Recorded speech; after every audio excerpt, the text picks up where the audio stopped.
এই শিশুদেরও ভোটাধিকার আছে, এবং শিশুদের যদি ভোটাধিকার থাকে তবে মৃতদেরও ভোটাধিকার আছে। ভূতাপেক্ষ মৃতদের জন্য একটা করে ভোট নেন, যে যেই দল করতো। আমরা অতীতের, আপনারা দেখেছেন না ভোটে কি হয়েছে। আহ, মাসুদ কামাল বললেন যে মে মাসের মধ্যে একটা, মানে তিনি একটা মোটামুটি অঙ্ক করলেন যে কোন সময়ের মধ্যে কি কি সম্ভব, মে মাসের মধ্যে আলোচনা শেষ করে ঐক্য করা ব্যাপারটা। এই কিন্তু আমার প্রশ্ন হচ্ছে, ঐক্যটা কি আসলে হবে যখন মানে বিভিন্ন রাজনৈতিক দল বা বিভিন্ন মত তাদের মধ্যে যে পার্থক্যটা আমরা এখন দেখতে পাচ্ছি, সেখানে একটা ঐক্য গিয়ে হবে? ছাত্ররা বলছে বিচারের আগে নির্বাচন নয়, বিএনপি বলছে এখনই, মানে অতি দ্রুত নির্বাচন, বলছেন 4 থেকে 6 মাসের মধ্যে নির্বাচন সম্ভব, স্থায়ী কমিটির একজন সদস্য বলছেন। এখানে কি ঐক্যমত হওয়া আসলেই সম্ভব? আমরা শুনেছিলাম ডক্টর ইউনূস যখন কথা বলেছিলেন, ভাষণ দিয়েছিলেন, তখনও তিনি বলেছিলেন আমি বলছি যদি রাজনৈতিক দলগুলোর মধ্যে ঐক্য সম্ভব হয়, আবারও বলছি যদি সম্ভব হয়, মানে দুইবার জোর দিলেন যদির উপরে। যদিটা কি খুব মনে হয় যে মে মাসের মধ্যে আসলেই একটা ঐক্যমত হয়ে যাবে? আমি তো অনেক বছর বিতর্ক করেছি, ইফস এন্ড বাট আমি পছন্দ করি না। আমি বুঝি যে অ্যানালিসিস, বিশ্লেষণ, যদি কেউ বিশ্লেষণ করে, যেটা মাতামাতি করেছেন, সেটি হচ্ছে যে আমাদের রাজনৈতিক দলগুলির যে ঐক্য, সেই ঐক্য হওয়া সম্ভব না, কারণ রাষ্ট্র পরিচালনার পদ্ধতি নিয়ে তাদের রাজনৈতিক দলগুলির মধ্যে বিভেদ আছে। আমাদের রাজনৈতিক দল যারা আছেন, বিএনপি জাতীয়তাবাদী রাজনীতি পছন্দ করেন, এবং তারা একটি জাতীয়তাবাদী রাজনীতির যে সংবিধান হয়, সেই সংবিধান, সেই রকম রাষ্ট্র পরিচালনা চান। যারা কমিউনিস্ট, তারা ডেফিনেটলি কমিউনিস্ট পদ্ধতির একটি সংবিধান চান, এবং তারা চান যে তাদের রাজনীতি শ্রমিক শ্রেণীর অধিকার, কর্মজীবীদের অধিকার, সাম্য, এইটি হোক। আর জামাতে ইসলাম চান কি, তারা স্বীকার করুন আর নাই করুন, তারা চান ধর্মগ্রন্থ ভিত্তিক, শরিয়া আইন ভিত্তিক এই ধরনের একটি রাষ্ট্র পরিচালনা হোক। ফলে এদের যে মূল আদর্শ, সেই মূল আদর্শের মধ্যে তো বিশাল পার্থক্য। আপনি যদি এই পশ্চিমা দেশগুলিতে যান, তাহলে দেখবেন যে তাদের ওইখানে গণতন্ত্রের সঙ্গে দ্বিমত করেন এমন শক্তি নাই, এবং যদি থাকেও তাদের কোনো জনগণের কাছে কোনো বেল নাই। পৃথিবীর বিভিন্ন দেশে কমিউনিস্ট পার্টি ছিল, তারা নিজেদেরকে লিবারেল ডেমোক্র্যাট বলতে বাধ্য হয়েছেন, ক্রিশ্চিয়ান ডেমোক্র্যাট বলতে বাধ্য হয়েছেন। ক্রিশ্চিয়ান কিন্তু ডেমোক্র্যাট, লিবারেল কিন্তু ডেমোক্র্যাট। ডেমোক্র্যাট না হলে পরে আপনি নির্বাচন, আপনি পলিটিক্স করতে পারবেন। কিন্তু আমাদের রাজনীতিবিদদের মধ্যে তো ডেমোক্রেসির সংজ্ঞা নিয়েই বিভেদ আছে। ফলে তাদের মধ্যে রাজনৈতিক ঐক্য স্বার্থ ভিত্তিক হতে পারে, নীতি ভিত্তিক বা আদর্শ ভিত্তিক কোন ঐক্য হতে পারে না, এটা সম্ভব না। আমাদের এখানে সেরকম না। দ্বিতীয় হচ্ছে, যেটি মাসুদ কামাল ভাই বলেছেন, আমরা যখন রাজপথে স্লোগান হতে দেখেছি, এবং এখন আমি দেখছি যে সমন্বয়করা অনেকেই স্লোগান করছেন, তারা বলেন কোটা না মেধা, মেধা না মেধা, মানে এরকম বলেন না, কোটা না মেধা, মেধা মেধা। কিন্তু তারা যখন সরকারে গিয়েছেন, তাদের মধ্যে সেরা মেধাবীদেরকে সরকারে পাঠিয়েছেন, নাকি হারুনের ভাতের হোটেলে যারা কোটা পেয়েছিলেন, হারুন যাদেরকে ধরে নিয়ে গেছিল, তারাই সমন্বয় করেছেন, এবং সেইখানে যে দু একজন হন নাই, তারা বাইরে থেকে তারা শক্তি হয়েছেন, তারা সব জায়গাতে গিয়ে পরামর্শ দিচ্ছেন। প্রথম হচ্ছে, আমরা কিন্তু দেখেছি যে আন্দোলনে যারা অংশ নিয়েছেন তারাও কোটার মধ্যে নাই। হারুনের ভাতের হোটেলটাই আসলে মূলত কোটা, এবং হারুনের ভাতের হোটেল থেকে আমরা উপদেশটা পেয়েছি তরুণ। তারপরে আমরা কি দেখেছি, তারা বলেন কি, তারা বলেন দালালি না রাজপথ, রাজপথ রাজপথ। দালালিটা কি জিনিস? ক্ষমতার সঙ্গে থাকা। আমরা সেটাই কিন্তু বুঝেছি যখন আন্দোলন হয়েছে, যখন রাজপথে আন্দোলন হচ্ছে। দালালি মানে কি? যে ক্ষমতায় যারা থাকে, গদির মধ্যে যারা বসে থাকে, তারা ঠিক না। রাজপথ রাজপথ, একই সাথে তো কেউ রাজপথ আর সচিবালয়ে থাকতে পারে না, একই সাথে কেউ রিক্সা আর হেলিকপ্টারে চড়তে পারে।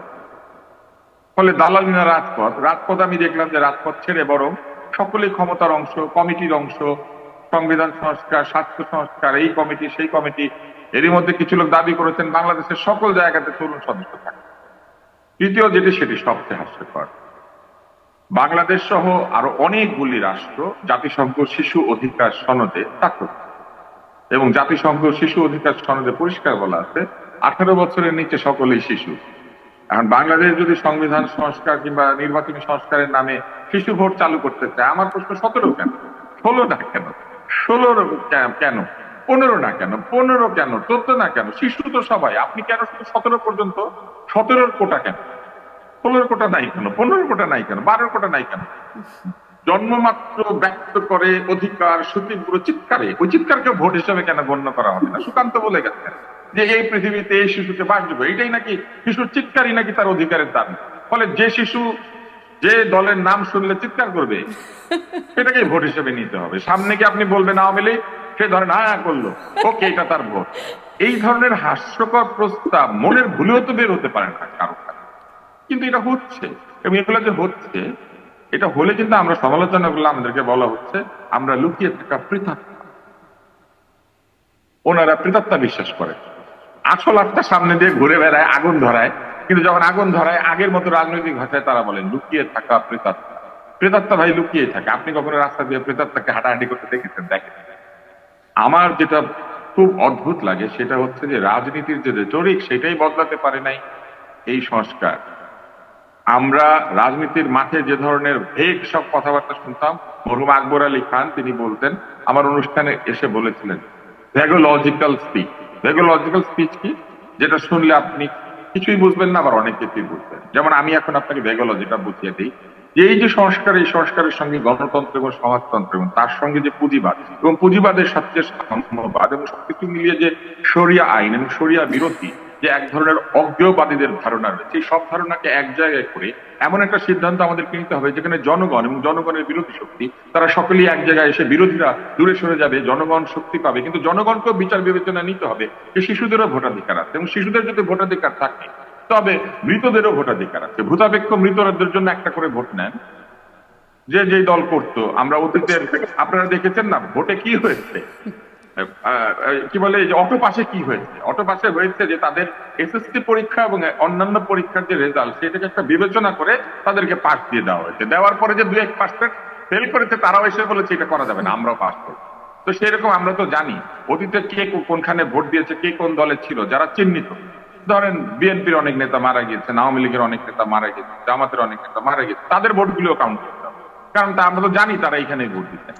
এই ধরনের প্রস্তাবাদি যদি দেন আপনি, তাহলে আবার একইভাবে যদি সংস্কারের কথা, যারা এরকম ভেগোলজিক্যাল বক্তব্য দিয়ে ফেলেন, পরে তাদের সংস্কারের বক্তব্য তো আমাদের কাছে আস্থা আনবে না, কারণ মনে হবে এই লোকটা বা এই লোকগুলি বা এরা সবাই মিলে অনেক ভেগোলজিক্যাল বক্তব্য দিচ্ছেন।